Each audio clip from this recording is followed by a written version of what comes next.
the bit for 25 minutes. Are we there yet? Come on. Are we there yet? It says hooray. I don't think that's a comment. Randy, you're kind of stingy with the screen, dude. Yeah. Yeah. Mike's. Yeah. Come on now. Yeah. Live Mike, with I don't rest. think you've ever said the word hooray. I think it's been huzzah. Hooray. all the time. Huzzah. Huzzah is the word. Yeah, I've heard huzzah. Huzzah is the word. Huzzah. Live with restroom. And there it goes. All right. Nothing up. Boom. Dwight, what's going on? Jesse, Legends. what's up, man? Wow. Thank you. We're more than halfway through, 2023? We are. Unbelievable. We got a It's flown by. glimpse of the brand new CVO Road Glide. We got a glimpse of the brand new CVO Street Glide. New body change on both of those bikes. For the most part, they look really good. I wish I like them. I really do. You wish you liked it. Is that what you said? I did say that. Wish, comma, I like them. No. I really do like them. Well, I mean, we'll discuss it later tonight about, the good stuff that we really like, because Harley is innovating. They're coming out with newer stuff. They're trying to push their team as much as possible. We'll go over the kind of stuff that's maybe got to grow on us and then going to take a little bit longer for us to get used to it. We're just old school, but we're so used to the current hand controls, the modules. I mean, it was nice when we went to Rushmore and we got a couple joysticks, but now the hand controls, we've taken them to the next level. Yeah, like a pilot. Yeah, like a Yeah. Joystick I like how control. all the radio controls now are right on your right side. It's going to make money for us if damage repairs. yeah. So, we kind of like minimalistic stuff on the handlebars. When we started to get more functions on these radios, more functions on the bikes, one, it increases the price of the unit. Two, you have to be able to operate the functionality of the new device on the machine. So therefore, there's added controls needed. So now, on the brand new CVO Road Glide, CVO Street Glide, the controls are they identical to the Pan America? No. No. They are metal. It is a metal housing. They're a little on bigger. there. They're a little bigger. It's a new bigger. look, a new feel. Don't know if those are going to be on all the bikes in 2024 or just maybe your higher end premium models, but we'll know next year. What's up, Scooter? Hope you're recovering well, man. Sorry to hear you went down. No way. Oh yeah, That sucks. poor guy went down. But check this out. I will tell you this. He went down, lowrider, crashed the bike. The upright on the Kraus risers he had took the biggest shot you could imagine, and one of them was bent a little bit. That's all. Super Hard to stout beat stuff. Kraus. He's good? He's good. He's yeah. okay? Yeah. I got him lined up on the parts to fix it, and he'll be in good shape soon. Back on the drag strip, I hope. Curtis Hook, it was nice to talk to you today. Hopefully we can touch on this exhaust pipe we're going to talk about here in a little bit. Maybe we can get on your bike here for you. Yeah, we had a pretty heated debate a minute ago about what we're going to talk about. I'm not sure what we're going to do. I don't think we came to a conclusion. We'll wing it. Wait for the drinks to Do we settle do in. anything different than wing it? Hey, we'll get this thing. Chapman, how's your bike running, man? He's picking it up on the 10th. Oh, picking up on the 10th. Okay. Really? Yeah. Right around the corner? He's right around the corner. We'll see you on the 10th, boss man. We'll be here. We'll make sure we're here for you. We will talk about the new VVT engine later tonight. Go over that and what we expect and what the current setup is and why Harley did it. I really want to see the internals on that. Riley Clark, something is kind of a anomaly. If you can call into the store tomorrow, call in and ask for me, and we'll talk about some of the common things that cause it, and see if we can figure something out. Well, he changed his Andrew oil Riker. pump. That What's up, didn't do guys? it. Interesting. Curtis Hoke changed his exhaust. It looks better, likes it more, took some horsepower away, so we got to talk about the pipe we have coming out soon. We'll go over that a little bit, and I think Curtis Hoke might be getting one of those guys as well. He's raised some money down. He tried today. Yeah, we're 45 to 90 days out on that. We have a couple tweaks. Numbers look really good on it, performed well. We're going to move the rear pipe around just a little bit so it's farther away from your leg. Just tweaks after us testing a little bit. But it's on my bike. Sounds great. Stops before the rear bag. Randy, you got a clip you can run of the MHP Monster exhaust? Is that going to take you a while? to pull up Well, going over my bike? He's listening to his iPod.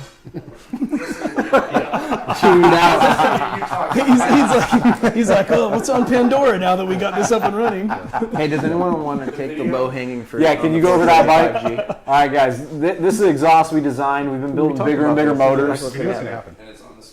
So this exhaust right here, this is the new MHP Monster Exhaust, aka Man Stick. This is for big motors. This is for 137 plus cubic inch M8s. And what we were experiencing is we were kind of getting limited on some of these larger motors to 170, 175 horsepower because the primary diameter of the exhaust pipes was restricting the flow. If you look here, real long primary pipes, they're over 40 inches long, very nice merge collector, the muffler's a little shorter, and it stops before the end of the bag. We kind of like that sleeker style exhaust. We don't want to do a short exhaust that is stopping before the bag because we're going to lose a lot of torque. You can have that dip in here, but this pipe allows us to get the torque up fast, get an overall high peak torque number while releasing the extra horsepower, after 4,500 RPMs. Really cool baffle design that you guys came up with on that. Yeah, it's a brand new baffling in there. It's got some chambers in there that do stuff. It's going to be exhaust that's not going to be over the top loud. It's not going to be like a D&D big bore where it's just deafening you. I like to ride the bike, put miles on it. I like that you did like a description that I would do. It's got stuff in there. You got that stuff does- in there. Hey, it's, dude, top It's secret got stuff that science. do things. That's good. Proprietary information on Yeah. a need-to-know basis. That way you don't have people immediately going, what does this do? What does this Specs. do? Not according to the internet, it doesn't do that. The specs show on the dyno sheet. That's all you need to know.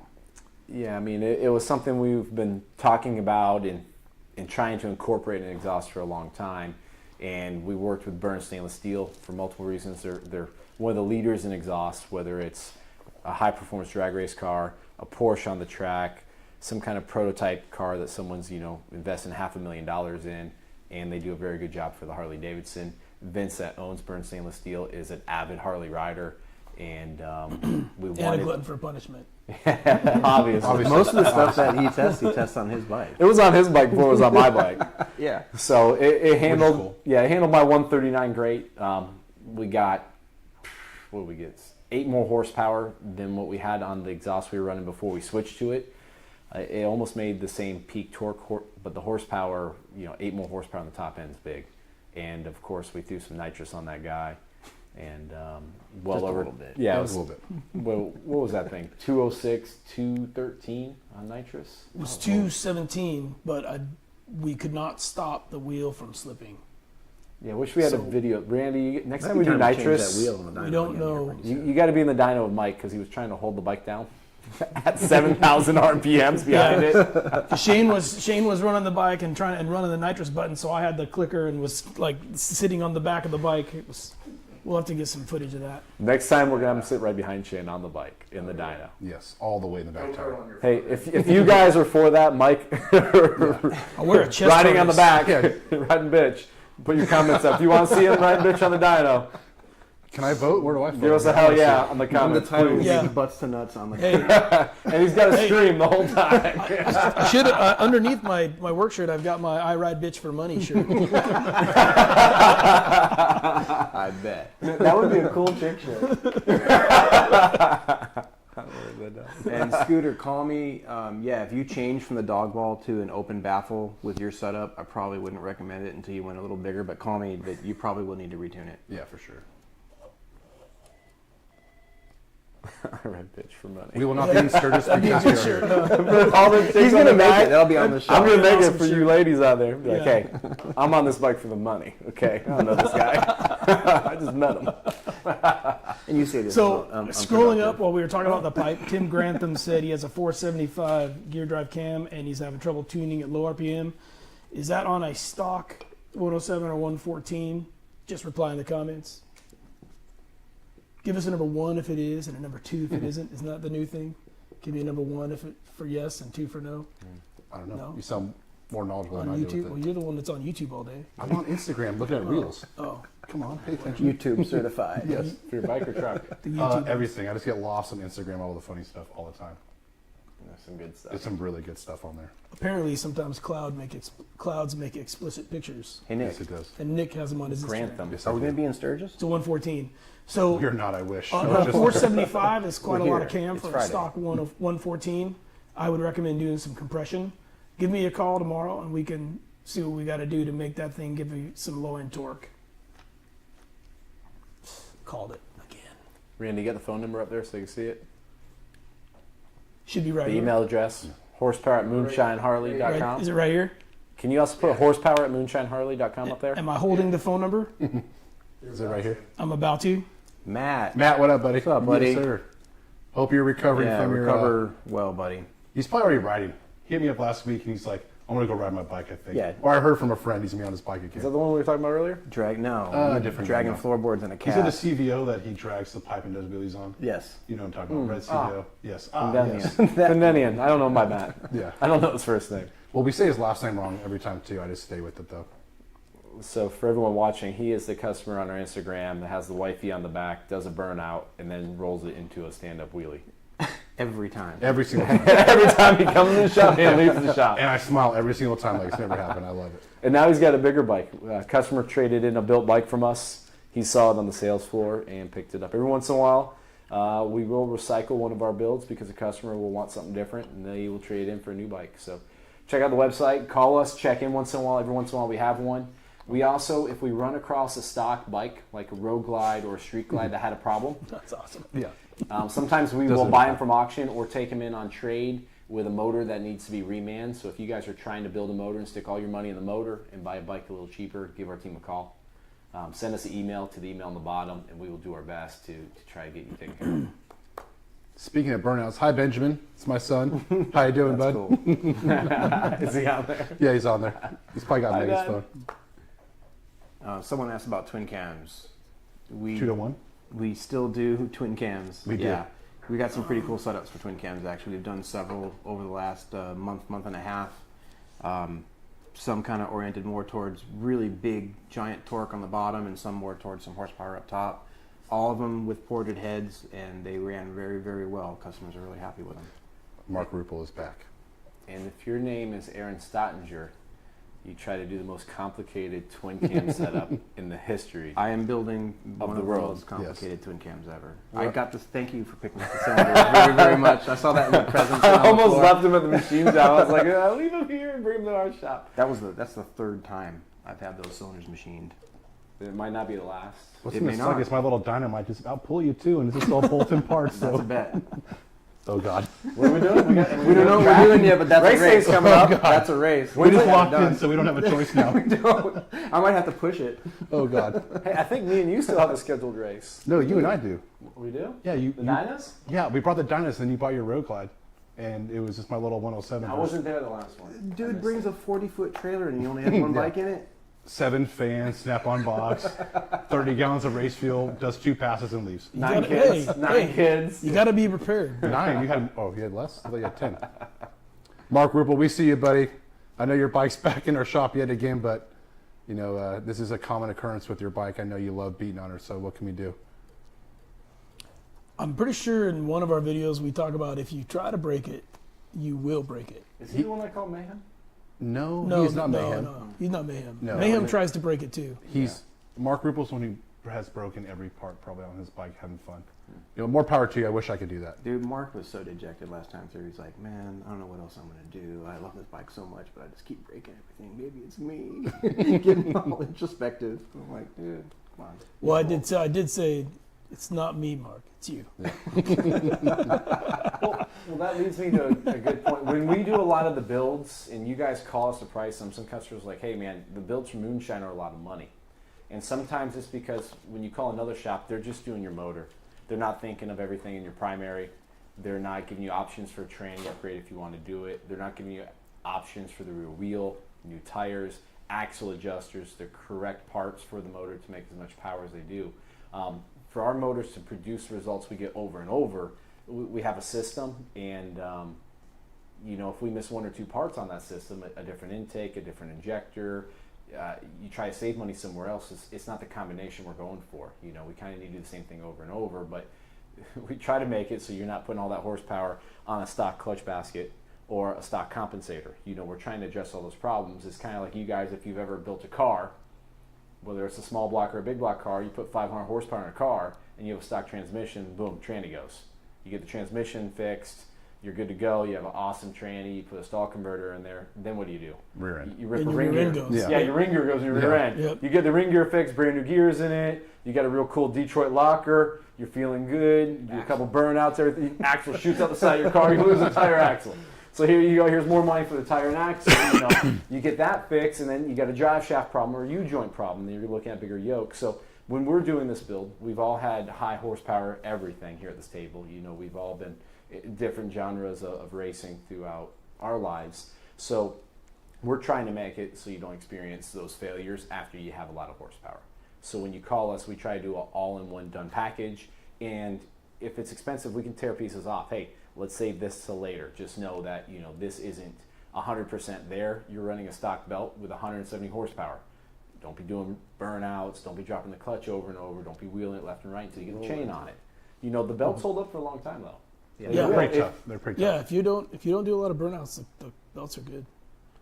Well, and I think we're in a unique position too because we've kind of been at this from the beginning. So we've been part of the R&D for a lot of these new parts as time progressed. In the beginning, when the comps were blowing up, we were trying different types of comps. Eliminating the compensators, using some of the aftermarket compensators. And then once the ramps came about, I was real skeptical about the ramps. I was like, well, it's just going to break the next piece, but it never has. Yeah, the ramp's been awesome, and It has been. the reason we go with, did we bring him up here? I gave him the Nick and asked Nick to bring him up here. Man, They where is did that? one Where is that job. guy? Oh, sorry. One job. You give me 2 jobs. How do I'm you trying a grab new part. That's why Just you stopped. literally look at any of our other Q&As, and there's a 45-minute section on the compensator ramps. The reason we use the compensator ramp is there's a reason Harley needed all that compensation. And they needed it to ride up and have, it's got over an inch where it actually moves and absorbs the shock from the chain, especially at idle. And when you get on the gas, it gives you a little buffer. And what it saves some other parts in the bike. Absolutely. So when you take that stock compensator away and that ratchet motion it has, it puts a lot of pressure on your clutch basket, on your clutch plates where they ride in the basket, on your transmission bearing. Everything behind it Yeah. gets beat. Everything behind it. You're going to have a belt rip faster, all the teeth off. You're going to have a transmission go through third gear faster. You're going to wear out everything when you go to a real aggressive compensator. So even in the race bike, when we do the drag bikes, we do the comp ramp, the comp of power, and it's the MHP compensator ramp. I'm going to try and pair that in the next week or so with a aftermarket spring pack and see what that does. Well, the spring packs, depending on what you do and how you abuse your bike, you're going to get anywhere from 10 to 35,000 miles out of the spring pack. And what's nice, if you go with the compensator ramp we have, all the other parts to replace anything in there are Harley-Davidson parts. Look at that shameless plug. Baker's made a really cool compensator that compensates like a Harley one, but what we've noticed is the spring pack is a third of the size of the Harley one. And it's really nice. It's easy to install. You put this little cartridge in. The cartridge just doesn't hold up to wear and tear over time. And there's just a lot of parts. Yeah, Baker will warranty it. It is a nice piece, but the Harley one with the big washers, they're heavier, but the big washers hold up and they don't fail like the Baker one does. The Harley ones will lose pressure, and when you shut the bike off, you will hear them clunk, and that's kind of your indicator that, hey, my spring pack behind my compensator ramp is getting a little fatigued. That's what I'm hearing. Yeah. I can hear it. It's a nice word. It's at idle. You can hear it rattling around. My wife went It's and I went on a ride the other day getting and I heard it. It's worn out. I ordered Don't it. let them fool you. We're going to measure it, and Mike and I were talking earlier about trying to measure the weight of that spring pack and see what the differences are, and then I'm going to run it and we can report. What spring pack is it? Evolution. I'm going to put it on my Evolution bike makes too. one. It's very fair priced. Yeah, it's really, really well priced, and I'm going to try it, see what happens. $700. Just kidding. We'll let you guys know. But anytime we do something, before we put it out there, we try to test it either on our own in-house machines or our own personal motorcycles. Did you give you guys real feedback, because we know you guys follow us because that's what you're looking for. What's a good chain to use on a touring bike? Man, it just depends on if you're putting miles on it. I wouldn't use a chain Yeah. unless you have to. Well, is he touring with it? Is he putting a lot of miles on it, or Yeah. does he just have a road glide that's around town? If all you do is tour, you shouldn't need a chain. I got some good feedback with it. I did a trip out west. I put a little over 5,000 miles on the bike. I have a chain on my bike. I do run an EK chain, and I had to adjust it when I came home. It was a little loose, but chain is twice, if not more, maintenance than a factory belt. Belt has zero maintenance to it. You just come in for a normal service, and we can adjust it. But the chain is mostly a cool factor unless you ride a little harder than most guys, and then you're going to want to put that chain on the bike. But I always recommend break your belt, and then once And you then break do the the belt, chain. then do the Yeah. chain. But if you want to do the chain, you know you're going to ride it hard, do it. But it's not a necessity, or it doesn't have to happen on the bike. He has a 139 on nitrous on belt, and you have a 120. Yours is on belt too. You guys all have belts on your bikes. Yeah. But If you're not dumping the clutch and trying to wheelie it with using the clutch, you can wheelie the bike by getting into the throttle, Yeah. walking it up, and you won't break the belt. it's not my fault. I think in the car just world they call it happens. She's just giving me NVH, skills. right? Noise, vibration, and harshness. So every time that when you like put a chain on, you just add maintenance. You add a bunch of road noise. It do. makes the ride harsh. Absolutely. If you don't break your belt or strip it all off, like Nick's saying, just leave it. Yeah, I can hear I mean, the chain. we'll put them on all day long. Don't get me wrong, Mm-hmm. but it's not a necessary conversion just because you make power. Absolutely. The chain robs power, more maintenance. Just what Mike went over. A lot more noise back there. You got to lube it. You got to clean it. And But it looks freaking sweet. So It does. yeah, Now the belt factor. especially on the left side on the kickstand. where yeah, nobody especially can when I'm riding, I just look down at my chain like, God, that thing's so cool. see. Man, I got a chain. It's awesome. Well, let's go over. If you think you need a chain and you've been hard on your bike, one Call way us. to check is typically the chains don't, or the stock belt doesn't snap. Hey, anymore. what are you doing? Typically, what happens is you will tear off all the Talk? That's what we We've see. seen them TikTok. even Oh. partially, like you get one and then a good stretch and then one or two and then a good stretch and then it depends. My chain's been good. I go through more on the Dyna than I do on the road glide. You but trying to shoot. hack into our system? Well, if you think you need a chain, a really easy thing to look at is look at your belt. Are you missing teeth? Are the teeth starting to chunk? not my You will fault know either. if all of a sudden you look at your belt and you're missing a tooth here, you're missing a couple here, a couple more here. It's like, okay, We had I'm some- either ready for a new belt or a new chain, or if you're about to go on a big ride and you have a motor and you've been beaten on, you're like, man, I don't know, I'm going across country, I'm gonna put 1,000 miles there, 1,000 miles home. If you're about to ride to Sturgis, look at your stock belt, see if anything's missing. You got missing pieces, might want to be real easy on it, or do that a brand new belt, or do the chain conversion the right way. You know too. You know yourself. If you're hard on the bike, you know you're going to be riding it harder than the norm. Just put the chain on the bike so you don't have to get stuck on the side of the road. But we got guys that come in here like, I don't ride like that, and then they leave here and they are like on the other side of the mall, and they're like, hey, my bike is at like 5 neutrals, 6 neutrals. I don't know what's going on here, and the belt's gone. So you know yourself better than anybody else. If you know you need one, put it on the bike. How many times have we had that happen? Quite Once. a few. No, Mayhem, you know what I'm talking about. He's Yeah, done it. he did it. Escarda has destroyed Well, everything. Mayhem It's knew he awesome. did it. But Mayhem, Wow. but he did it. But Intentionally. Mayhem did it on his way home the first day, and then Yes. we replaced the belt, and then he did it again and broke the compensator. The next time he went It home. was awesome. I don't know what's going on. I know exactly what's Man. going on. When you're begging This thing wheelies leaving broke- here, Yeah. Flyer. yeah. I don't ride hard, wheelie. Yeah. I'm like, okay. No, I don't ride hard. We look at the exhaust pipe. Yeah. It's missing Great. a third of the tip. We're like, Yeah, on the third day. That's Matt. I love it though. Matt just paid bucks for a baddest ass exhaust possible. Comes back like a week later. But Matt, good for him. Right, Good but for Matt him. said, I'm going to Flattened tear out. this thing apart. Mayhem was like, man, I just do highway riding. I don't even really. And then did a wheelie as soon as he left. We're like, yeah, go take it for a test ride. Wow. And we're like, oh, man, this is not going to end well. remember the wheel standards in the quarter mile? The wheelie cars had the transfer case in the back with the motor in the back, and they just stood them for the quarter mile. Scraped all the time. And they just, He's like, no, they, it's my they just turned them with tractor brakes. That's Now my they got speakers Yeah. on them. Eric and fireworks Johnson shooting beats out the of heck them out of at his, the but I think same he's a time, beast. too. Cool. Hell yeah. He's got a pop-up 128 piston with like 15,000 miles on it. You know it's strong. For cylinder head temperatures, the M8s do run hotter than twin cams. I wouldn't be concerned if it's under 400. Your oil can handle 280, 290 degrees. If it is consistently that high, then you're probably sitting in heavy traffic or something, and you might want to get an oil cooler fan. But if it's tuned well, you shouldn't be getting more than 380 or 400 head temperatures. On And the if it's at highest, like yeah. 320 or 340, it's not that big of a deal. Yeah, usually you don't see that until you put a gauge in that actually will display that. And then now you you're kind nervous. Yeah, and then everybody freaks out. They're like, "Oh my God, that happens all the time. We get it ran phone calls fine. I like, put this gauge in, and now it's hot." Yep, exactly. Very true. Wait a minute, let me guess. You're looking now, aren't you? Oh, yeah, I'm looking every day. Because in a car, when you see it hit 210, you're like, oh, whoa, we're getting up there. Yep. You know, that's where we're taught. 185, 190 was like the sweet spot. I did that this week. So I got the edge, in the truck. Mm-hmm.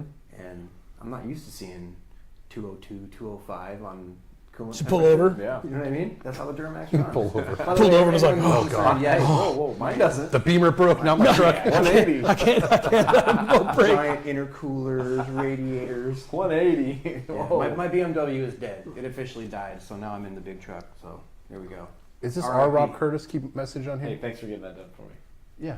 I don't know. Your is truck? Aaron's car. Oh yeah, anything you need. Because if He it's killed it on We were purpose. tired of that Beamer in the parking lot. A little bit of cat litter in the fuel. Yeah, and You now see the every day he's keys? like, "Hey man, you gonna sell me that Duramax?" No, I'm not. No, but smart if you still had the car. I told Aaron you're going to make you jealous. He's got bigger tires than you do than your truck. What are you going to We do? can hook him up. I'm he's just like, gonna take "No, oil tires you that haven't he seen my burns truck off since of last his week." Yeah.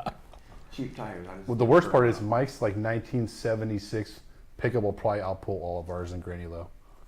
Maybe, hard maybe. Well, probably just won't go very fast. Jamie's all mad now. He's like, "There's no way. No way. There's I'm no gonna way." prove it. Yeah. It's okay. It's a cool truck. It's badass. You should drive it more. Well, I got no choice now. Hey, I thought you were buying something old. Me? Yeah, you had like this Chevelle you were looking at, and then this Camaro. What happened? See, the way that my kids are, they eat a lot of food, right? So there goes all my car money. I did buy an economy car. I And- bought an Acura RSXX Type Hey, S. Andy did a chain conversion on his Harley, Yes. so there goes There goes half my budget. for there my car. goes all Yeah. his fuck around money. I'll blame the kids. Rob. My Rob, Rob, you're- hot will his 131 run.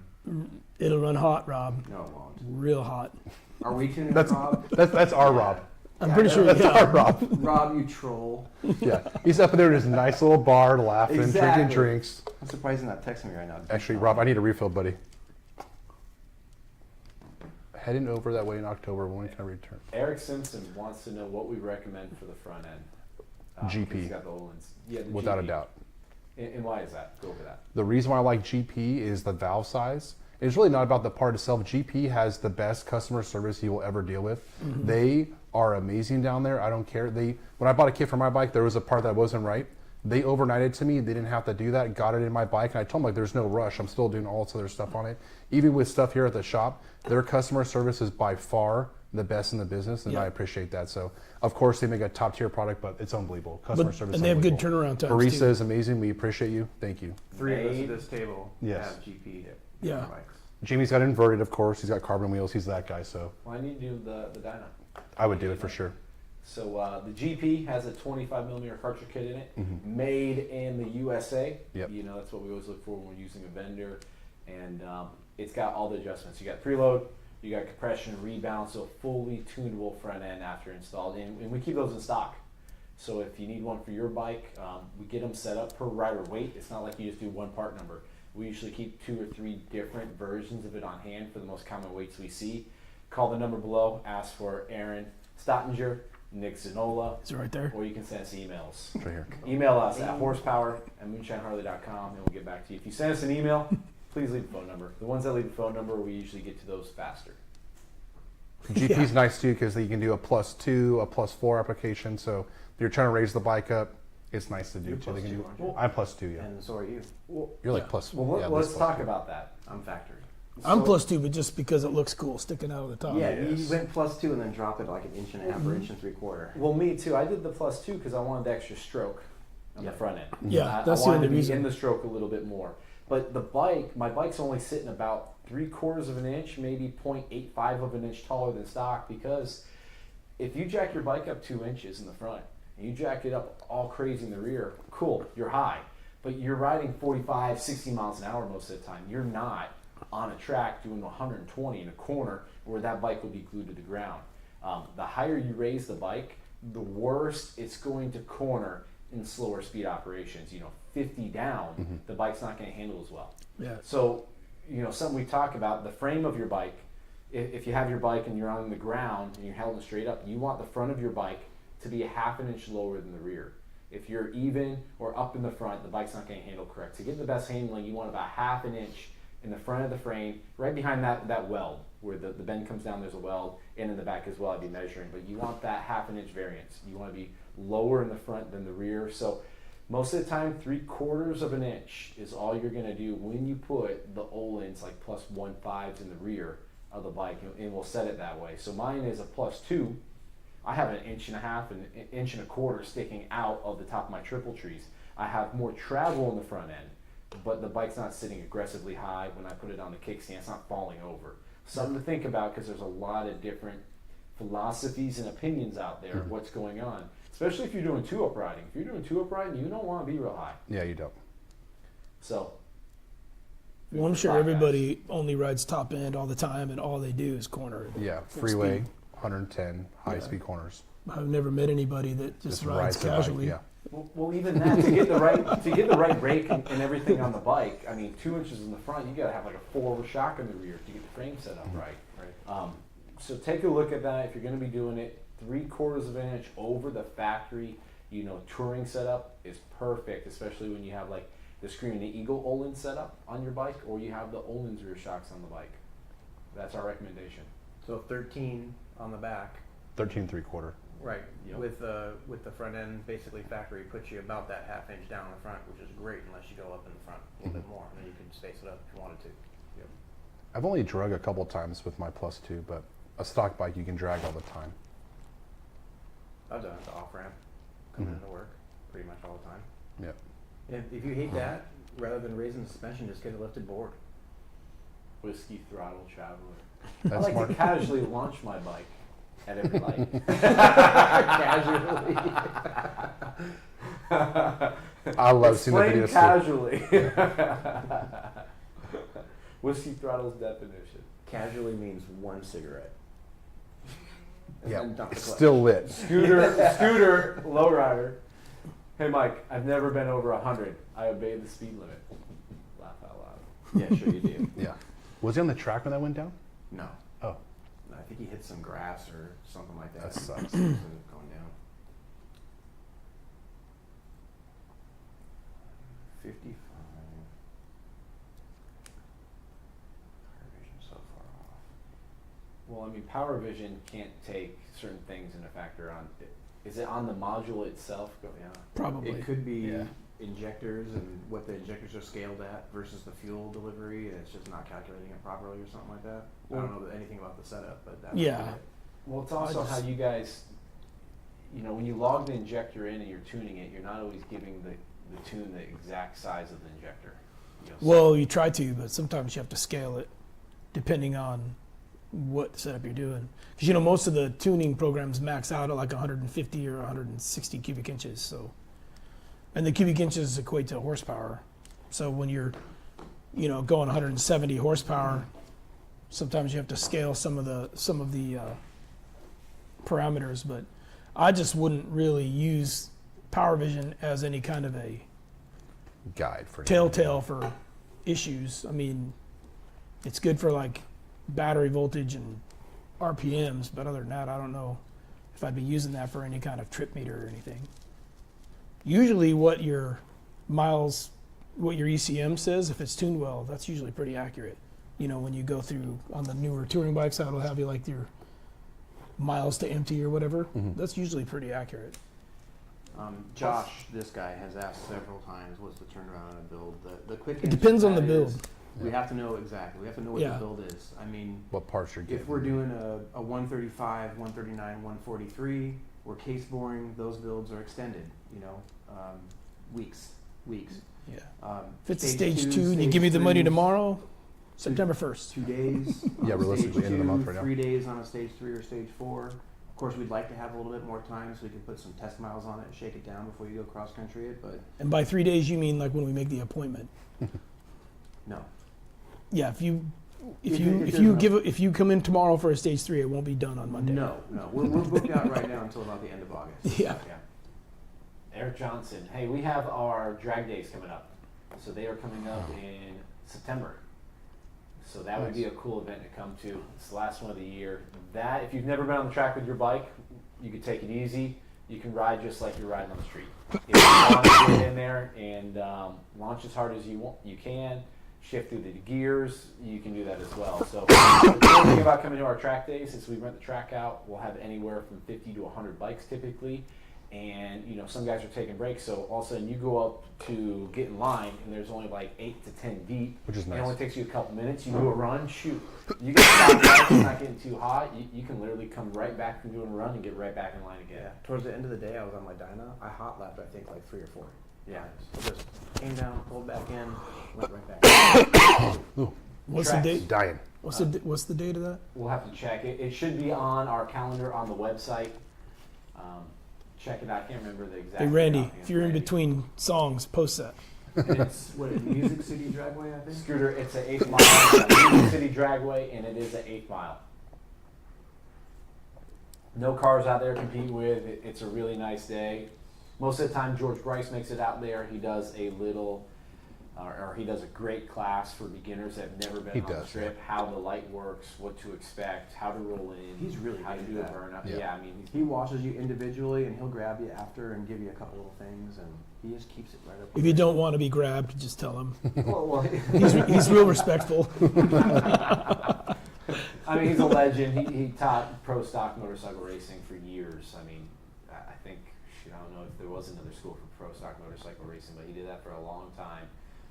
Very good at it. He created multiple championship winning riders that went through his school.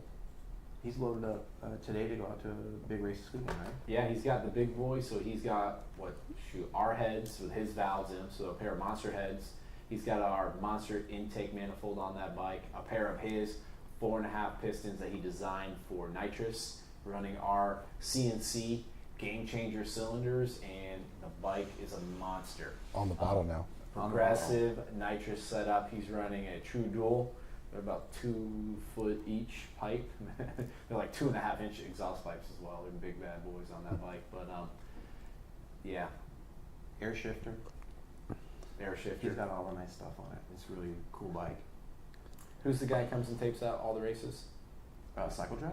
Cycle Drag. Check out Cycle Drag. Yeah. He'll be there live most likely, and you can see those boys racing live, and they'll be posted on his Facebook. We built the 131 for Tuck. Yes, I will wind up next to you. I'll probably bring the Dyna since my Road Glide's really not that fast. But hey, the Dyna's way more fun because I can wheel it in the back until I get yelled at. Who's wheeling out back? Quit doing it. Well, when he can't beat anyone, he just starts wheeling his dyno. It's way more fun anyway than going straight. You gonna bring which bike? You gonna bring the dyno, or you gonna bring the new? Usually I got the kids, so I put it in the back Well, of the I truck. think because Hey, you and yeah, wait, bring the you trailer. and Aaron both have 128s, right? We're gonna line up. We have to. Woo! Aaron doesn't want that smoke. Look at him. Woo! Dude, we'll trailer so that when your stuff breaks, I can bring you home. Oh, damn. Well, I appreciate you thinking about me later on. Come find me at the track, guys. I'm taking gentleman bets. Monopoly money for fun. I raced Mark Ruppel. He was on his No, 131. honestly, we'll bring the trailer so you can load the dyno up and the other bike. I'm and down. Cruise up there. Yeah, I'm done. Done. You got belts on yours? You got a chain on yours? He has a I have a chain. chain. I have a belt. I'm a short stroke, 4 3/8 stroke. He's 4.5. Almost identical. Well, they're actually really far off setups, but Real I got the real close on. I got the Grandpa 550 cam. He's got the 592. They're almost identical. Well, actually, Yeah, they're way completely off. different. They're not. Yeah. anything. We get down to it. He works here, and we give him advice in the cam. And he's like, nah. I wanted that chop. Chop, chop, chop. I did buy the 592 cam in Val Springs though, so let's be honest. He saw Aaron's dyno grab. He's like, oh, man. He made 5 more than me. I'm not worried about the numbers. All Aaron's going to see is that thunderheader or hear that thunderheader screaming in front of him. He's Man, like, I I better hear be mine able to running 170 all day, man. I better be able to make this race. I can't wait. Mike just wants to go. Mike's like, someone's going to stay here and work the whole time. So he's like, I don't want to hear it. Who's coughing? Is that Aaron? You over here It's coughing? me. It's you? Sorry. You okay? You need You to drive over there? Bartender? I'll try to censor it. Yeah, You got nothing left. You took the whole rest of that and poured it in my glass. I did. Sitting over there. I'm just a nice So now guy. you feel bad about yourself, don't you? I really don't. You made a mistake. Yeah, The I five- definitely made a mistake though. The 592 cam, it's a great cam from fueling. We liked it so much, we redesigned a piston on our 131 package because we already had the 131 ass seater. We run either the MHP 588 cam, that's what's called the ass seater. So that one motor is our 131 of our heads and our 588 camshaft in it. The torque heater is a 131 with a piston with a different dome because the 592 closes quicker than our camshaft. So we had to reduce the static compression of the motor. They're both the same exact corrected compressions, but the 592 hits hard on the bottom and it makes power up top. It's just a good setup, especially on the 131. It's what we've beast. named our torque heater. So if you're in town, you're never getting over 5,000 RPMs, we're going to sell you the torque heater all day. If you're a guy that wants to race, you're going to be ripping your beating on a single rider, we're selling you the ass heater. Yeah, Two lightweight different bike. motors, the difference piston and the camshaft. Other than that, they're identical. Yeah, 592 has been peaking at like 61. That's where mine peaks. It's always about you, Aaron. Dude, stop it. Thunderheader or, Thunderheader, yeah, or you- Chromeworks? you Come just on. like, dude, they're Thunderheader gonna- or die, you know. I always joke around. I put on my lawnmower if I could. Yeah, Thunder Yeah. Diesel. Yeah. They're just hard to get. Yeah. We got a couple Chromeworks of them, is a though. good pipe. Chromeworks are great. Outlaw, that's a 2-to-1 pipe? Yeah. Thunderheader all day. If you can't find a thunder header, give Nick a call or Aaron a call. They'll sell you theirs. We try to keep them in stock. Sometimes we have to limit what we let go out the door just because we got to make sure we have enough to go through our shop and handle our builds. If we have enough at the time, we will let stuff go and ship it to you guys, take care of you, because Thunderheader does not sell directly to the public. You got to go through a dealer, and we try to stock them all the time. We just got our once a year shipment a couple of months ago, didn't we? We did. It was like a year and a half wait time. Got a bunch of See, Scooter was asking about. I won the bet. You were supposed to shave your beard You off. didn't even go to the event. You admitted earlier. What? You were sitting on the No. beach probably with like one of your green drinks. It's like, oh, this is great. What were we going to race the Dinos again? Dinah against Dinah, yeah. Oh. You already beat me once. I had more to lose than you. But Jamie thinks he's getting some more brown in here right now. He's been bragging about it, so he probably just wants to get rid of mine so it just doesn't look so seasoned. Start taking those beef organs. You know what's gonna happen? I'm gonna start I got balding heart tomorrow and those little now. pills I take and testicles. And Excuse me? that's why I look so good. Yeah. You look great. No one's hating on you. Boom. We cannot ship to California, sorry. I was trying to eat liver, grilling it and stuff. It's such a pain in the ass to grill it every day. You're gonna be like the Liver King. You're just gonna be jacked. 8-pack. No, I won't be jacked. But if somebody's in California, they could always move to America. Yes. Then we can ship. Very true. I was just there. It's not great. Well, CA, Communist America, right? CA. Yeah. I hear it's just getting nicer. If we do bet the beard, he's got to shave the middle like Hulk Hogan and just have some gnarly chops. That would actually be a All cool the way bet. down. Like, you got to take the center. Yeah, out just and the all center. of it going on the side. I would rock it. You can't. It won't bother me. The winner gets to select the cut. Well, hey, we got a couple things on the table. We want to go overnight for you guys, some stuff that's coming out from us soon. We've talked about this a long time ago on one of our Q&As, and this is our brand new air cleaner setup. This is for bigger motors, smaller motors. We were looking for something to flow more air, so they're kind of like a limited loss air cleaner where whether it's on or off the bike, you're not really seeing a difference on the output of the motor. We also want to address some of the stuff we see. When we get air cleaners and we get certain kits in, some of them are finished really well, where they seal up and they install properly, some not so much. So on the back of ours, we have O-rings put in, so when it mates to our intake manifolds, it just depends on if we're setting up for our intake manifold or our Harley one, how we're doing the O-rings, because the Harley one will have an O-ring, ours won't. The other option on ours is we have O-rings where this actually seals to the heads and they go to your ports. So the O-ring right there smashes against your head, so they seal real nice. And then we have a bolt that'll have an O-ring that goes in it to seal up here. So we want to make sure no oil is coming out of here. We've seen intakes where they leak around either the back or the front, had problems. We've also connected the vent line between the two heads so they can breathe. And we have it where we can externally breathe the engine if we want to, or if this plugs in, you take a plug out and it's going to breathe into the motor the way Harley designed the intakes to work, with the vacuum from actually your intake working on the bike and the pull of the air. We kind of like it where it's sucking back into the engine because that suction helps the motor breathe a little quicker, and we don't want to run lines real long. Sometimes we see bikes come in where they have externally vented lines and they're hooking up to their air cleaner, they're drilling their oil hole, and they're small little lines, and then the more line you have, the more resistance you have in that line. So the more resistance you have, the air can't get out quick. So sometimes, It actually defeats the And they purpose. vent in front of the tire and do all kinds of cool stuff with it. yeah, Yeah. and then your filter's just plugged full of oil. Sometimes, they just push a little out. You wouldn't notice it, but you're filling that whole lineup, whether it's 2 foot, 3 foot, full of oil, and then it's just all over your bike. You take your side cover off, and it's on your wiring harness. It's on your connectors. It's on your swing arm. I mean, we've seen lots of messy bikes come through. So we kind of like it where the motor has intake suction because it's sucking air in, and it's able to evac the engine faster through that kind of setup. So this guy's here. We also have a black filter. So if you're running an S&S stealth cleaner, which Mike has right in front of him, and you want to go to a +1, we have a +1 filter. If you're already running the S&S +1, our filter just flows a little more air because we don't have the mesh in the back. It's more of a high performance filter setup. And it's black. And minus both ways. It's black. All the bikes now, everyone has a black bike. So we got a black filter option for you. Was If that, you- was that another dig at the orange bike? What? What? You got black motor, right? Yeah. Okay. What are you worried about? Be all sensitive over here. So we have this available. If you have the normal stealth and you want to go to a +1 filter setup, it will come with standoffs.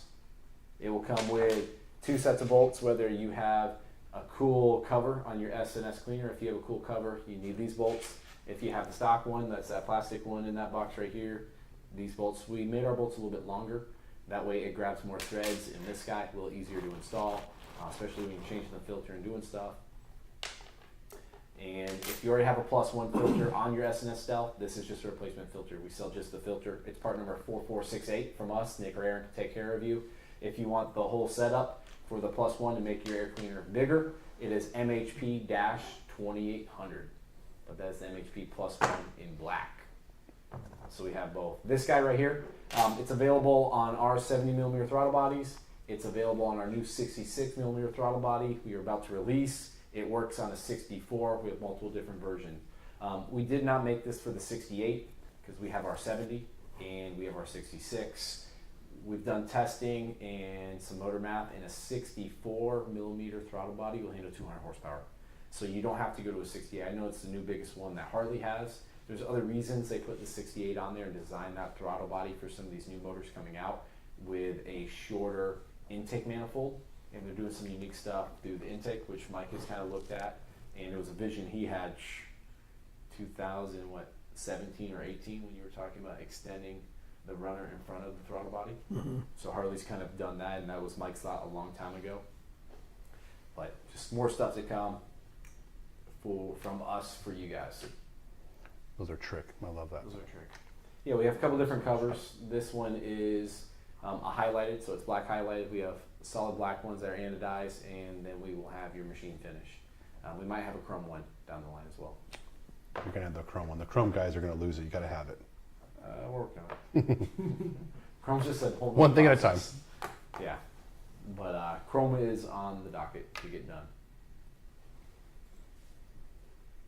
Nick, you already got one sold, buddy.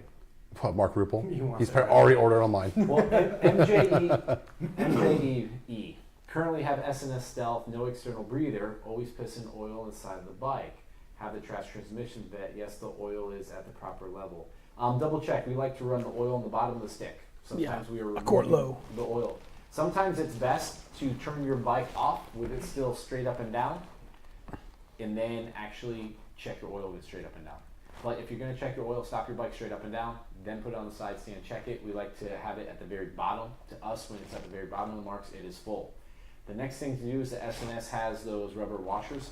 Sometimes we've noticed the rubber washers or the bolts there are loose and oil's coming out sometimes from the back of this guy or here. If you have oil all over your bolt head here, typically it's a sign that it's coming from this bolt in the head and not so much coming from the bottom of the breather. So if you have oil all over where the bolt holes are in the S&S setup, I would look at putting new the rubber washers they have. They're rubber coated. On the back side, we usually run 3 on the back and 1 on the front. We've even seen them sometimes pinched and cut Yep. on install, which will happen. Yep, and if that happens, it's actually not coming from your intake, it's just coming from your breather head bolt. And if you don't have those, MREE, call S&S, they'll get you some, they're cheap. give them a call. They'll take care of you. All right. Change the air cleaner. That's good. Sam, would you need to retune the bike if you changed an air cleaner like that? It depends on what you're changing from. Yeah, stock to that, yes. Yes. From a +1 S&S to that, probably not. Probably not, yeah. To make it perfect, yeah, but Yeah, definitely splitting hair. Like, yeah. Yeah. Usually, if you only change the intake or like the mufflers, you're going to be okay. If you make too big of a change, but you would know because you would feel like surging when you're on the highway cruising. You'd feel the bike like surging back and forth because it's running lean and starving for fuel. Then that's when you need to tune it. welcome.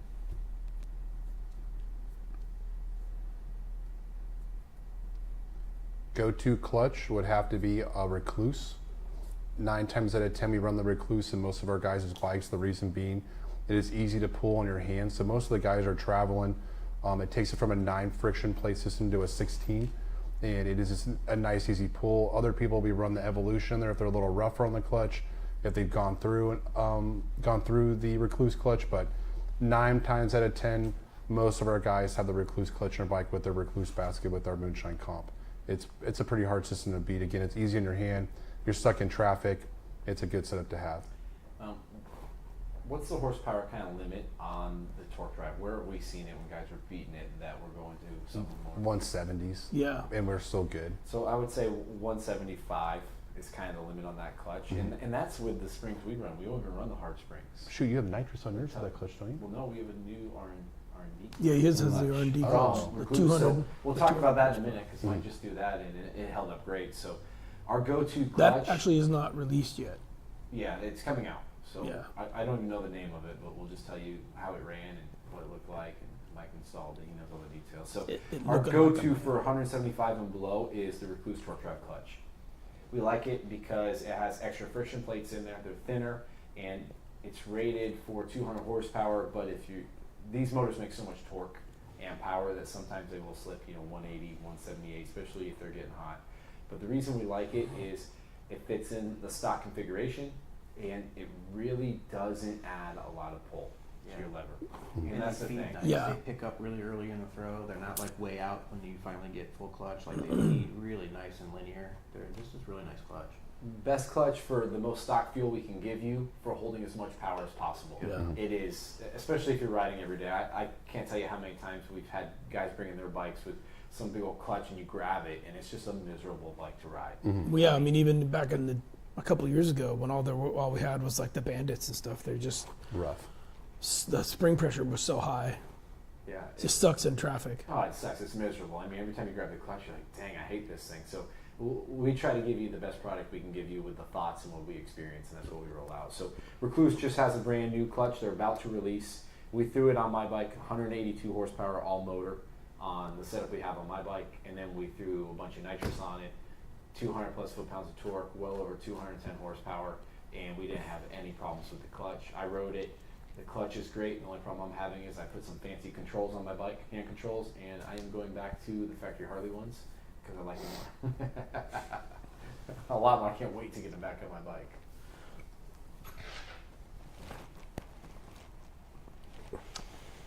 Sam, converting from that air filter to this one, I don't think you need to dyno it. You're going to get a little bit better flow, but that's a pretty good air filter already.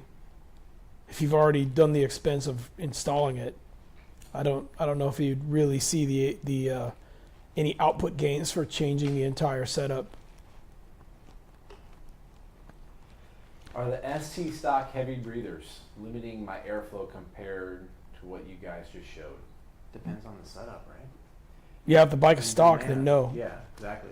What's the demand? Well, the new heavy breather with the turn is significantly better than their old one with the new turn, right? So the heavy breather has the 45-degree angle that goes in. It's got the cone on it. Yeah, and it's a short ram. Yeah, the old ones, they really sacrificed flow on them, but the new redesigned ones from Harley are a great filter, but it just depends on what the motor setup is and how big you're going. But we run those on our Stage 2s, no problem, and they do a great job. The flow filters, funny, we were just talking about that Yeah. right before this. I personally do not recommend those. If you look at the specs on those, they're a 15 micron filter, and these motorcycles, the oil pressure system is designed to run on a 5 micron filter. So you're going to have added oil pressure, which is probably not a good thing, especially if you have any kind of a performance oil pump already. And they don't filter out the particulates fine enough. And they're the expense that they are, those are like $160. So you have to do like 20,000 miles and 7 or 8 oil changes before you're ever going to break even on them. I know it sounds like a great idea because you never have to buy another filter, but you're never going to justify the expense of just putting an oil filter on every 5,000 miles that it's designed to run the engine through, designed to run on the engine or something. Right. Plus the filters, they're not breaking the bank. It's so nice to be able to pull it off Yeah. and throw it in the garbage can and put It's a brand new $12. one on there. Yeah. And just screw it on and you're Yeah. done with it. Cleaning the filter, you're not getting everything out of it every time. There's no way. Well, and all it is a screen. These are paper micron filters, so they're not nearly as good at actually filtering the oil. Yeah. And I don't know what the increased pressure would do. I mean, I suppose if you're going to run like those relocated oil filters or something weird like that, where the increased pressure might get it back to what it's supposed to be, because I think those are a bad idea too. But I don't know. They're designed pretty good. Well, how stock. much is that filter? They're like $160. Well, I mean, if you put $170. 4 oil filters on your bike every year, it's only going to cost you $400 in 10 years. Yeah, that's what I mean. So You got to put like 20,000 miles on your bike before you're going to be like, sweet, I broke even on my oil filter. right. More than that, actually. But yeah, I like to throw it in the garbage. Brand new one. Yeah, and just put a new So one on. nice. Plus, where that filter is, they just get dirty up there too. I mean, you can clean it and stuff, but it's nice to clean that out and do what you need to. Now, something we have seen that's a no-no is don't ever stick a twin cam filter on your M8. Of the Evo filter. Evo. Is it the Evo? Evo, Is that what it yeah. is? Yeah. Yeah. Because they're 15 micron filters. We just talked about this for like an hour before. Yeah, this. we were Yeah. having a confab about it earlier. Yeah, the twin cam filters are fine on M8s because they're 5 micron. But the old Evo, the Dash 80 part numbers, those are 15 micron. Up there, I forgot the name, but he goes, what motor do we suggest to achieve 160 horsepower? An MHP motor. Well, the torque heater. The torque heater, if you want to stay on that 131 setup, we can get you that.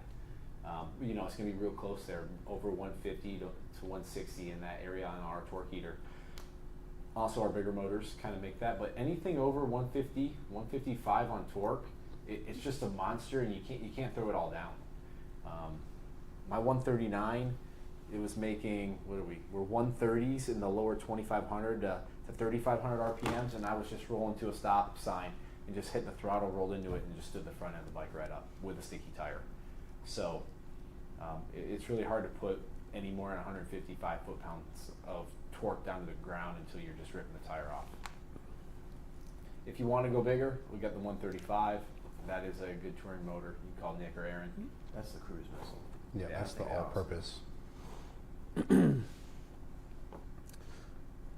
So no aftermarket filter and no external breather. Like it's like we're like, man, come on, what can I put on my bike then? Well, why don't we Well, I go- mean, you can do whatever you want, but they're just not necessary. I mean, and they claim a cooler running bike and better flow, meaning better lubrication, which I don't know where they're getting that information. I don't think they did millions of dollars in R&D. I think they just put a screen in there and said, check it out. But it's just, you can just look up the specs of the filter and it does not match what the engine is designed to do. That alone should be enough to say, flag. okay, I don't want to do it. MJEE, you're correct. We like the factory Harley oil filter. Yeah. And we like no external breathers. We like the factory breathers. Yep. You just don't need all that stuff. It's just more mess and more places where you have to clean it and maintain it. And I mean, we've got 180 horsepower Here's bikes one out there. Part of, I think what we're seeing though is that like if you're in a completely full race application, you're pushing the limit of spark knock against octane and all that kind of stuff like that, and you're really, I mean, you're trying to get every last little. Yeah, if a tenth of a horsepower, second is gonna make you then money or lose that's a your race money, bike. Yes. That's then a race bike. It's you're not gonna a wanna do daily things driven different. bike. Right. Yeah, when you're pushing that thing 4 to 8,000 RPMs like the king of the backer bikes, and you're creating that much heat in the motor, and you're displacing that much air over and over for 20 minutes, those bikes need a Different a setups. completely Right. different external breathing setup. I mean, not even anything you see on the aftermarket rolled out there won't work right for those bikes. They are putting the Yeah, holes 'cause- out in the heads differently. They have A&N lines running to them.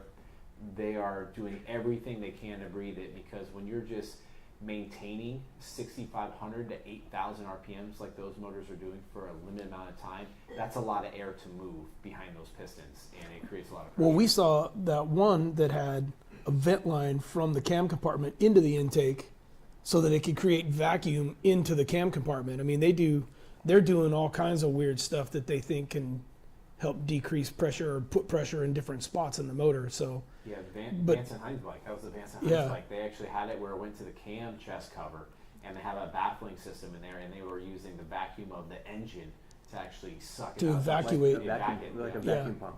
Yeah, like a manual vacuum pump. That's Yeah. what they did. to create pressure in the cam compartment to suck the oil down into the bottom of the motor. And me and Mike loved that design. That was pretty cool. It was That cool, was real cool.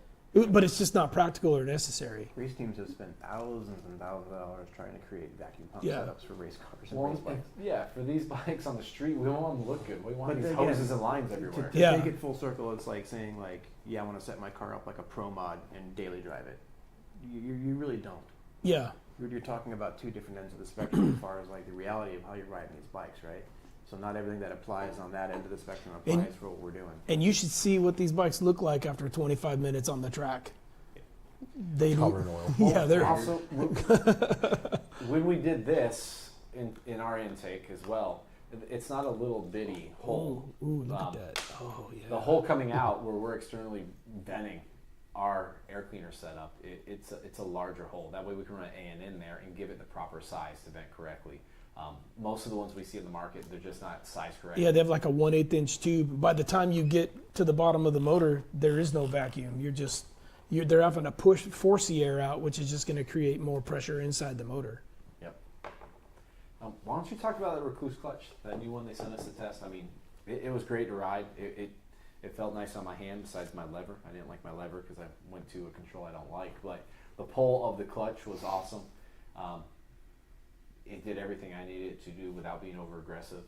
It's going to be a 220 horsepower clutch. They've changed the design. It's going to be proprietary to work with their hub. So it's going to have a little bit more robust teeth on the hub, and it's got oil grooves inside the hub to help lubricate the clutch from the inside out. Because one of the biggest issues with the Recluse clutches is they're real thin plates, and the drive plates don't have a lot of fiber. So if you don't ride a lot and it sits like for a month or two, it can cause shifting issues, like shifting into neutral for the first 15 or 20 minutes until you get them lubricated. So on this clutch, they're trying to address that through oiling through the inside of the hub. So there's some pretty cool stuff. They don't really want to go over a lot of it because it's still in the R&D phase, and they gave us one, and right about the time they said, hey, we want you to try this, we were like, cool, we're building this nitrous bike, we'll put it on that. So they're pretty excited about the feedback, and I think that's going to be available probably early next year for the public. And we might be getting one more between now and then, but it's going to be a pretty cool setup. Yeah. And But it's going to be a hub and the whole setup. So it's going to be like a $1,300 clutch. I don't know what the price is going to be, but it's going to be more than some of the other stuff we see Yeah. out there, just because it's coming with more nicer parts. You know, it's not just your clutch plates; it's coming with that inner hub, and it's well done. Yeah, and supposedly that one will be able to handle hard launches better than the current one. Yeah. as thin as they are, they can take some heat checking and stuff in Yeah, it, right? with the way they've got Yeah. the internal oil line, the oiling, they're supposedly going to be a little bit better for that, because that is one thing. If you do a lot of drag racing or burnouts or hard launches, the Recluse clutch is not the best clutch to get for that. Good question for Aaron here. Joshua Ferris. I've got a ton of aftermarket parts already. Fueling oil pump, Recluse basket, clutches, Man of War, Thunder Max, 7-pound injectors, Trask oil vent. Question is, will you use old good parts on a new build? Absolutely. Yes. Absolutely. If there are and we do this every day. If a guy's already kind of set down a path on a build and gone in a direction, I would have my recommendations as to what parts I would really like to see in the build, and I might steer you in a different direction on some of the things you've got there from what I'm just reading. But yeah, absolutely. If you've got a great header, if you've got a usable plate, pump, push rods, air cleaner, those kind of things, absolutely. We'll incorporate those into a build. It's not like we're starting with a clean sheet of paper. You definitely you've spent some money there and you've got some good parts, so I wouldn't mind using some of that stuff there at all. We do a ton of builds with guys that have had like a stage 2 or maybe a Harley 131 and they're going to something bigger with parts, and we always try to use what you have to reduce the financial burden you have that on the horsepower. We want you to have horsepower, we want to get it done as economical as possible for you guys. So absolutely, and we'll double check the parts, make sure nothing is in there. We take it apart, we will clean, inspect everything to make sure everything is great. We got all the data mining you need. And if a part is able to be warranted through manufacturer, we'll help you get it warranted as well. We typically don't see that every once in a while. We do.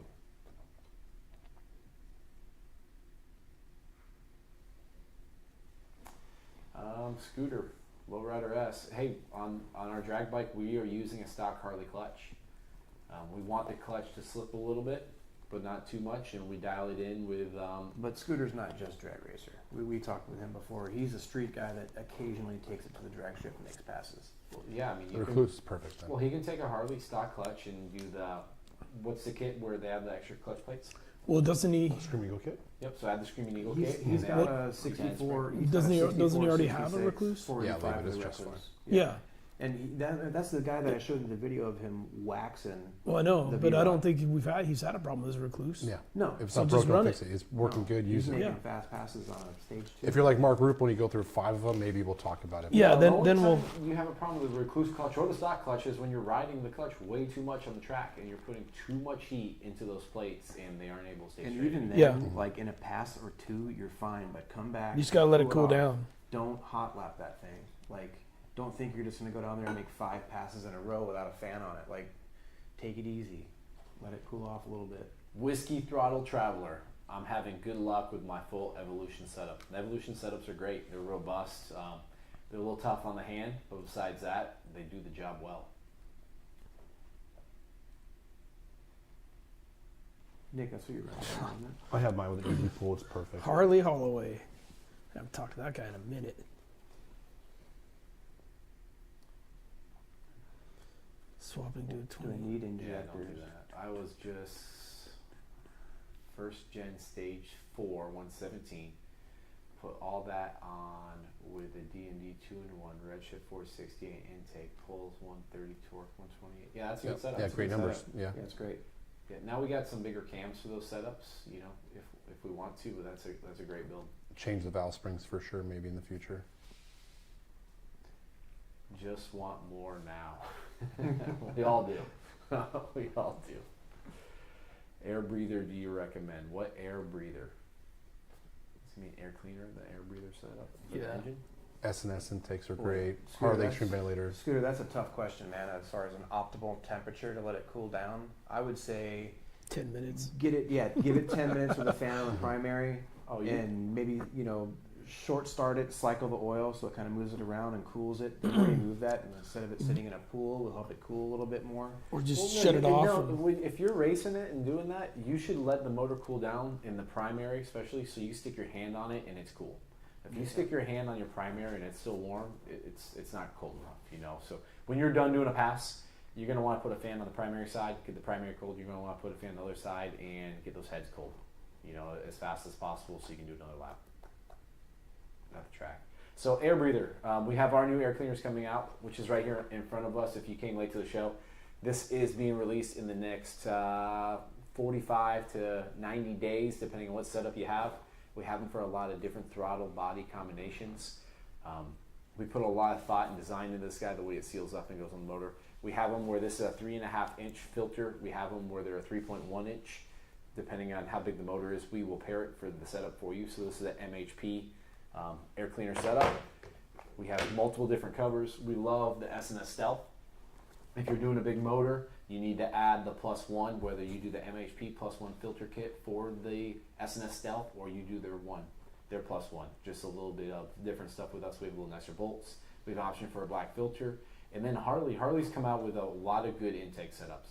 They have the extreme ventilator. We love that setup. They have the brand new one. Have you seen that new one? That's the unique I shape. just delivered one to Jay. What's the name of it? I don't know what it's called exactly, but it's the new version of the ventilator with an oval port, and then the filter. You remember how the big extreme heavy breather used to Like work? on They Joe had that Jeffries. big thing hanging out the front, like what Joe had.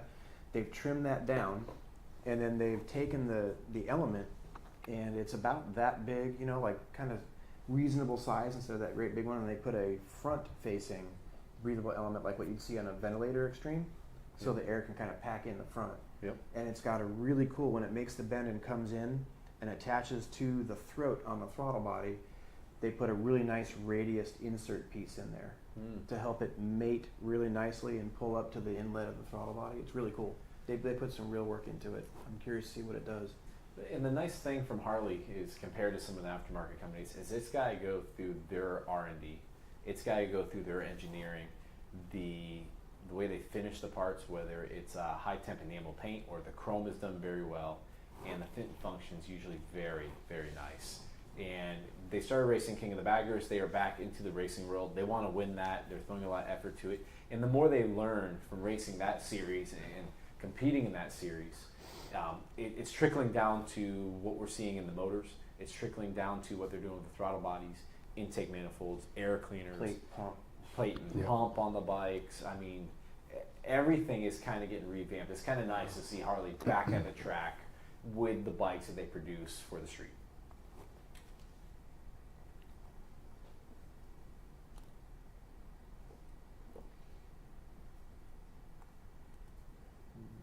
Extreme wedge is what it's called there. Joshua, we don't do the see-through breather on the air cleaners because they're nice for a little while.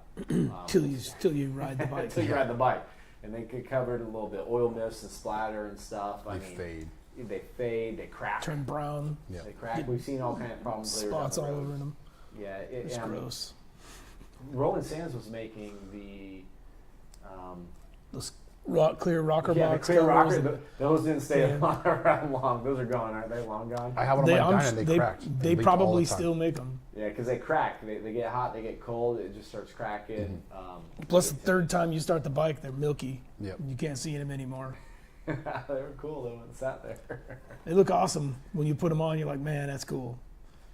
Then a month later, you're like, Why? Got do oil I got to everywhere. take these off now and clean them?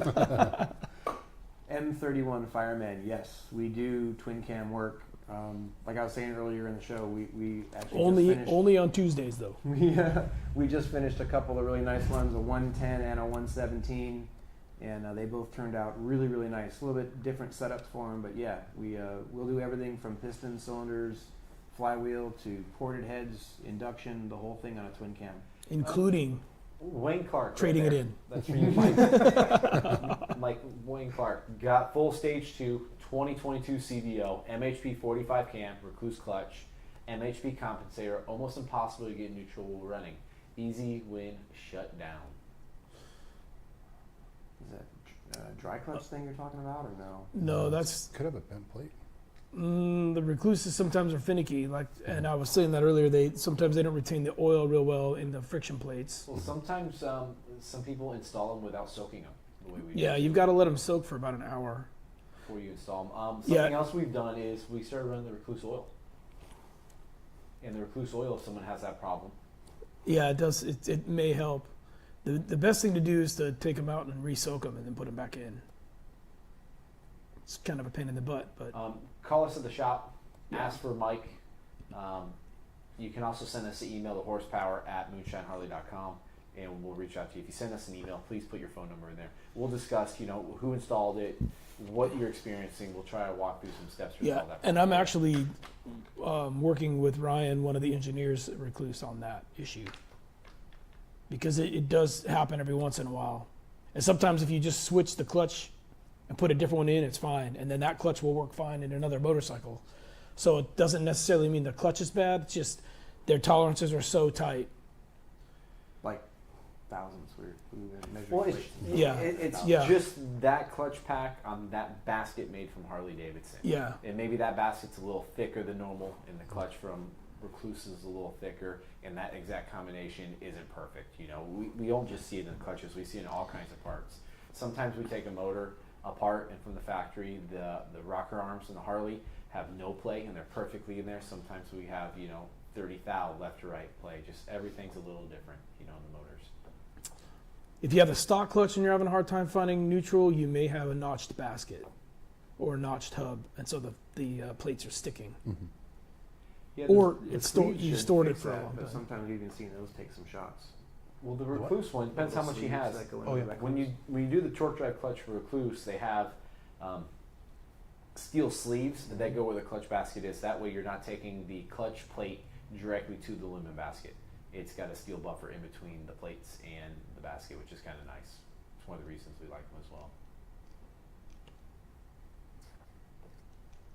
Lane Clark, who did his bike? Stage 2. Doesn't ring a bell. We do so many. Yeah, some I remember, some I can't.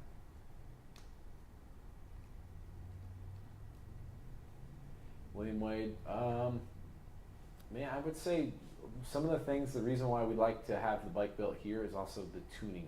The guys on the tuning team under Mike, we want them to tune it correctly and get everything done.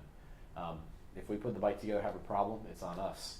If you put the bike together and you have a problem, it's on you. It's something to always think about. And Chris, the Wolf One 10-inch pullback setup, yeah, there's typically at least one or two on the floor out here all the time that have that setup on it. Yeah, Just come absolutely. see us, you can sit on one. If Nick or my bike are here, you can sit on one with a pullback plate and one without. Yep. I mean, we got them all over the place. That's the best setup I've ever ridden. I love mine. And for guys that might not know this, Kraus now has a lower tree that works with that Wolf 1 Pro Kit. So if you have the upper tree and Alpha Wolf.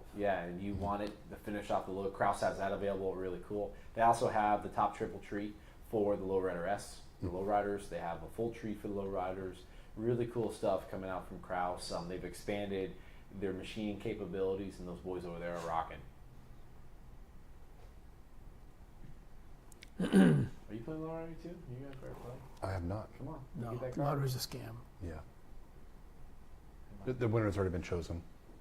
There's no winner. It's a robot.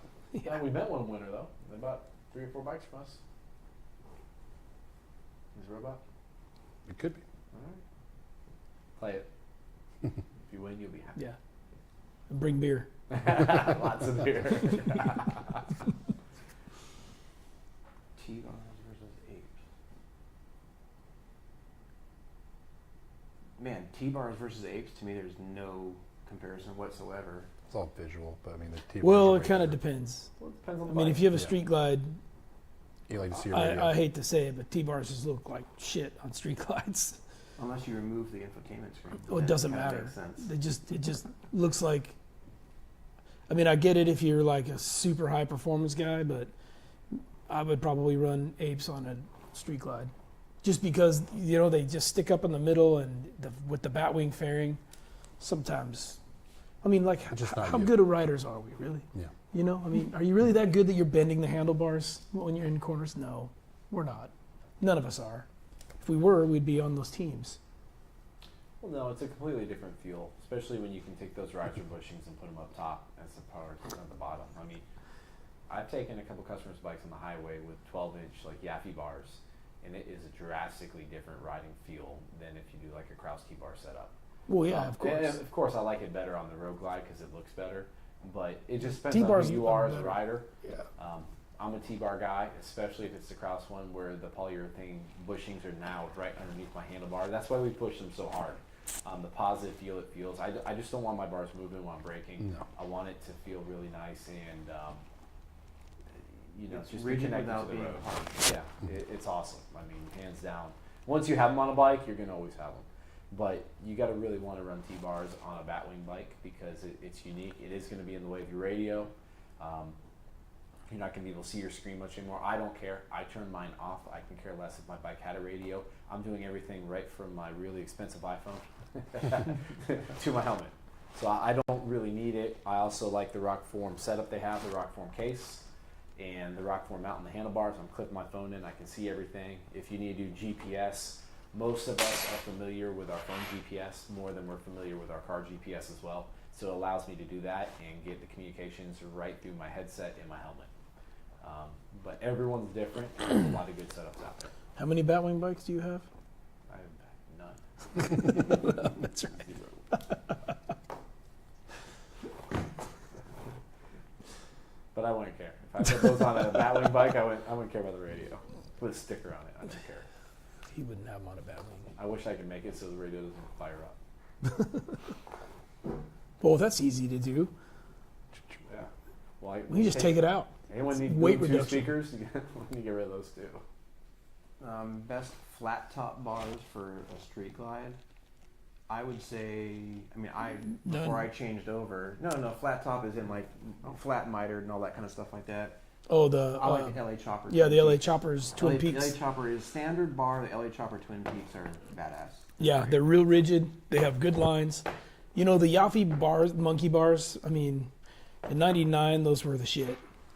But they just don't follow the lines of the bike. They, you know, I don't know if, I guess if you're into spikes, they're cool, but the LA Choppers Twin Peaks they just look so much better, and they have the flow of the bike. Just clean.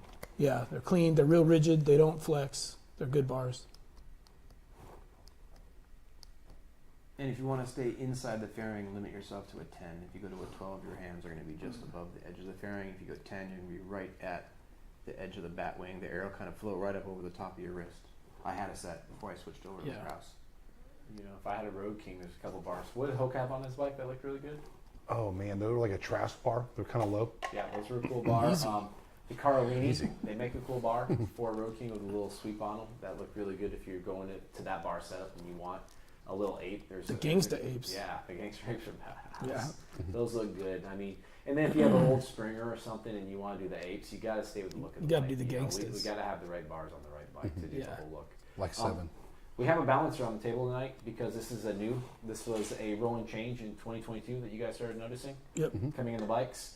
And if you've noticed, they put a lot of lightning holes in this guy. They're trying to reduce the weight.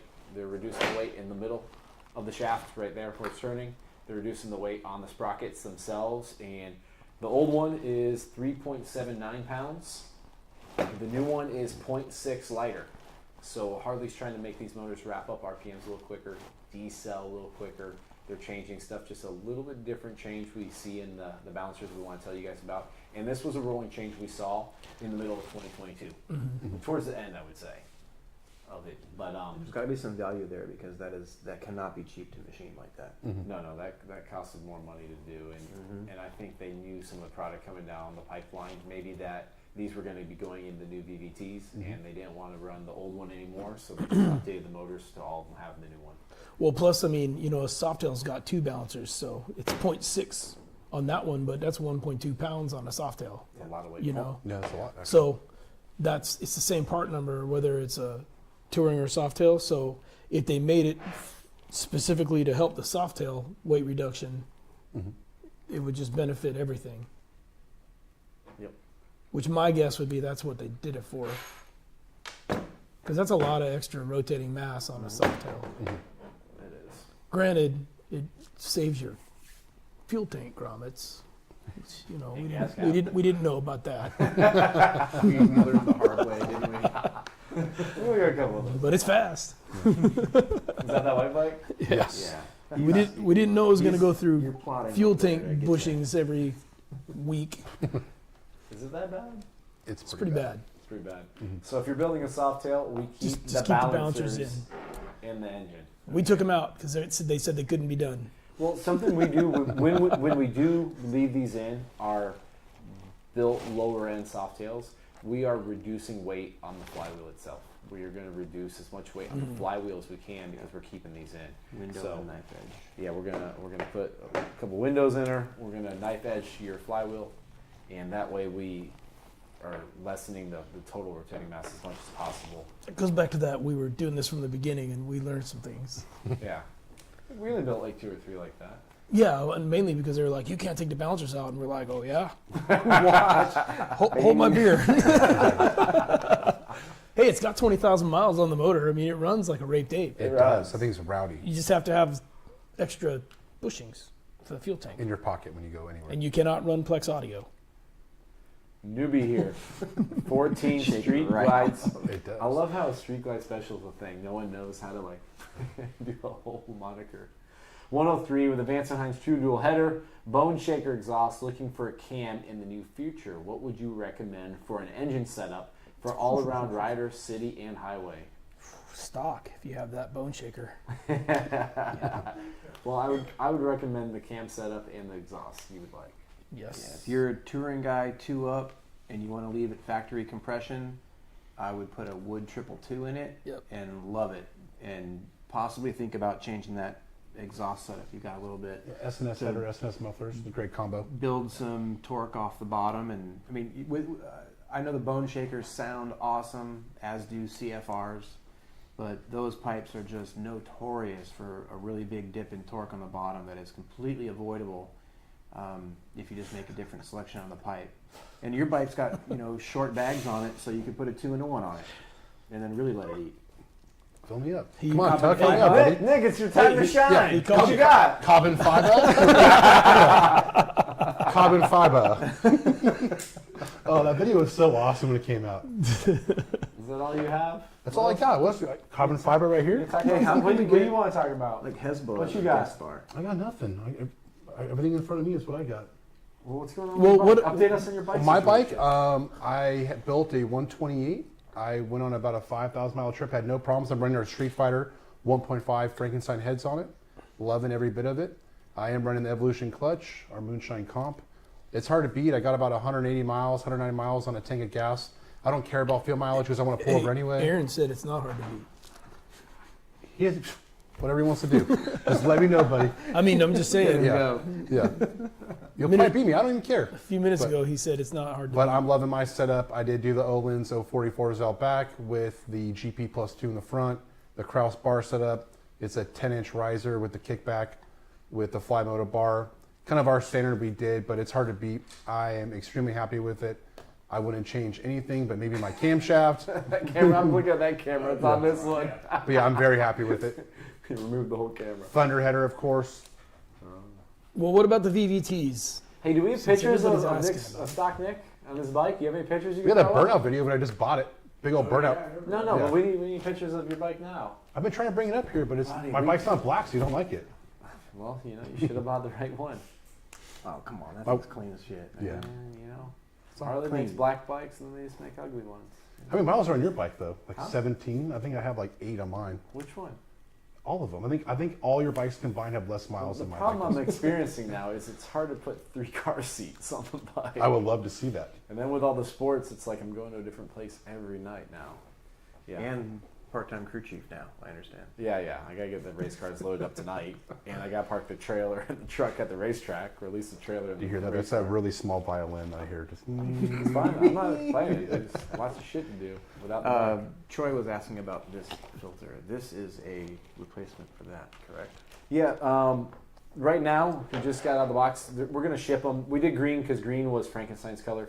We don't have those available in green. We can get you one if you need it. But our filters, we have an option for black. That's what's going to come out first because everyone's kind of looking for that black filter. We will be able to get it in red, and then maybe later down the road we'll experience with some other colors. But right now we're just going to start with black filters on our setups. If you can't live with the black filter, we could talk about a red one, but those are the only options. you gonna make a chrome one for the chrome guys? Chrome?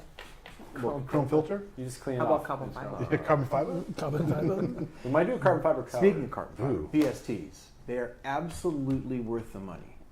Like handling wise, they're probably one of the most profound changes you can make to the handling of that bike. Do they hold up to potholes? That depends. No wheels hold up to Yeah. potholes. Yeah, I mean, here's what I was. People ask it all the time, and If I go, "What's going to dent a factory wheel will probably fracture a carbon fiber wheel, but they don't stay bent. They fracture and come back. Now- the tire typically stays on the bead. Yeah, Rudy Just super Gutierrez safe. hit a pothole and it fractured the outside of it, but it held air. And Shane had one do that too. I mean, it would have absolutely obliterated a factory wheel.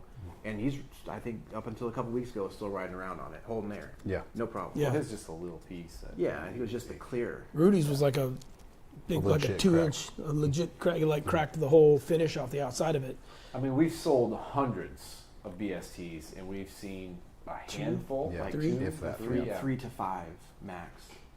But I don't know. I would mean, if you personally just think like so. hitting potholes, I probably wouldn't get BSTs because they do not warranty that.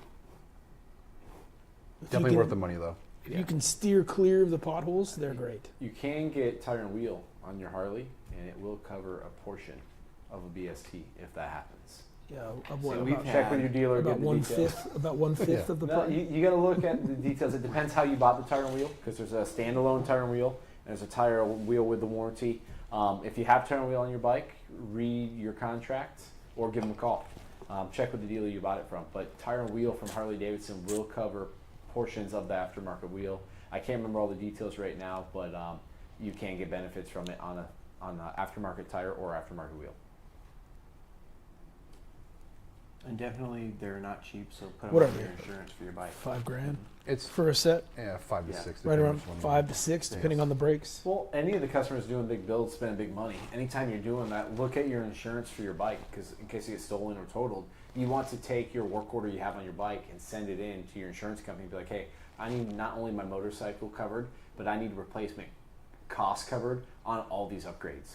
If you're upgrading your bike and haven't talked to your insurance company, I highly recommend it.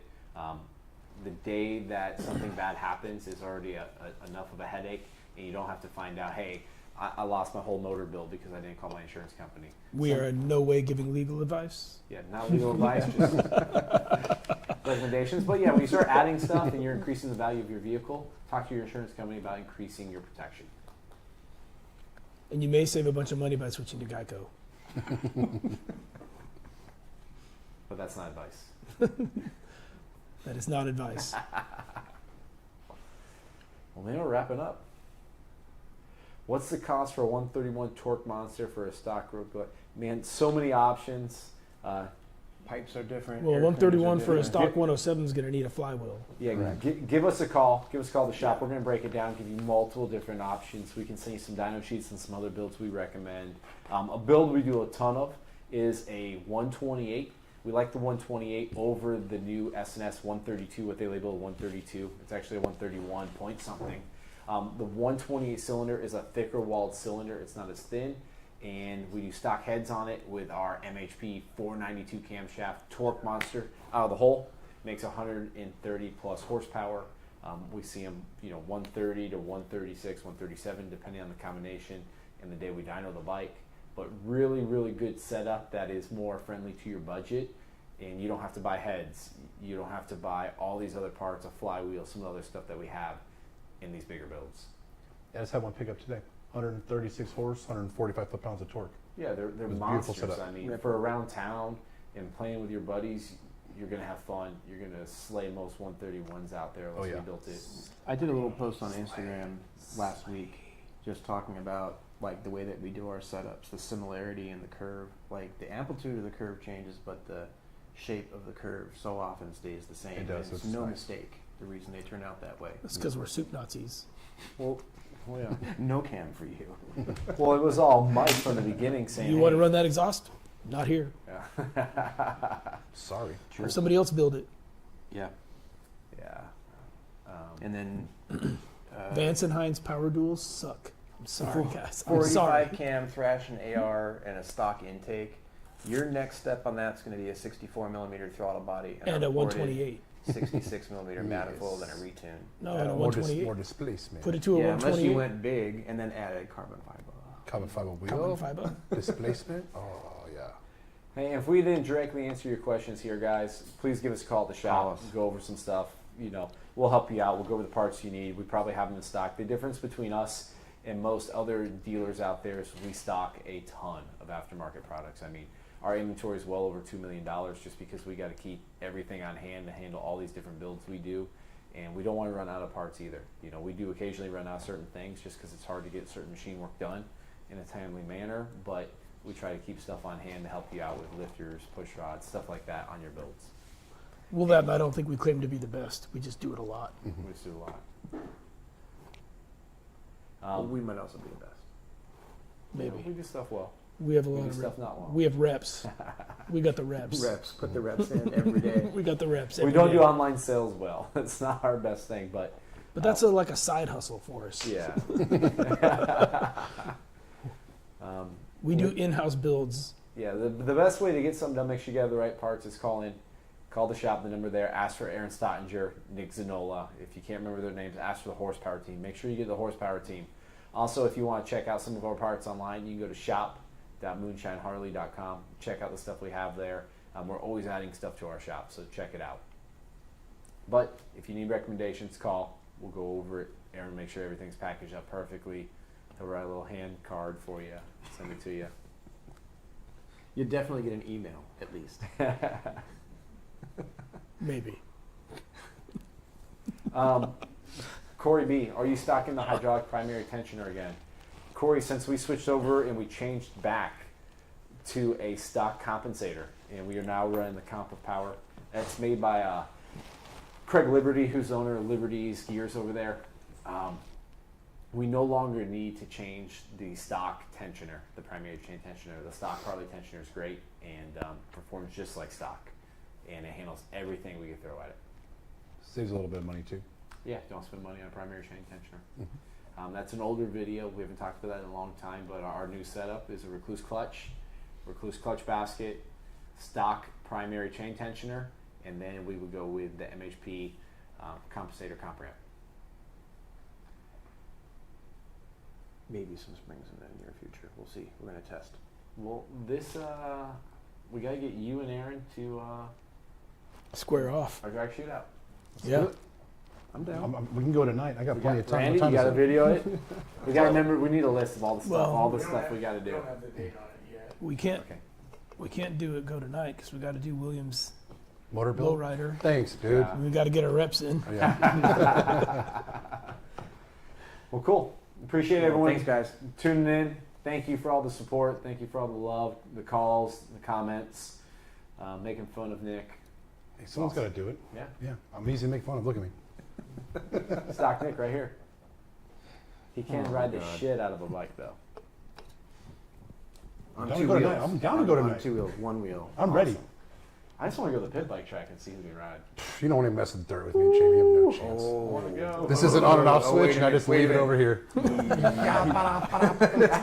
He's about to get Yeah, I'm JJ. JJ will show you up on his PW. talk to me in the dirt. I hope so. I love to see the kids go fast.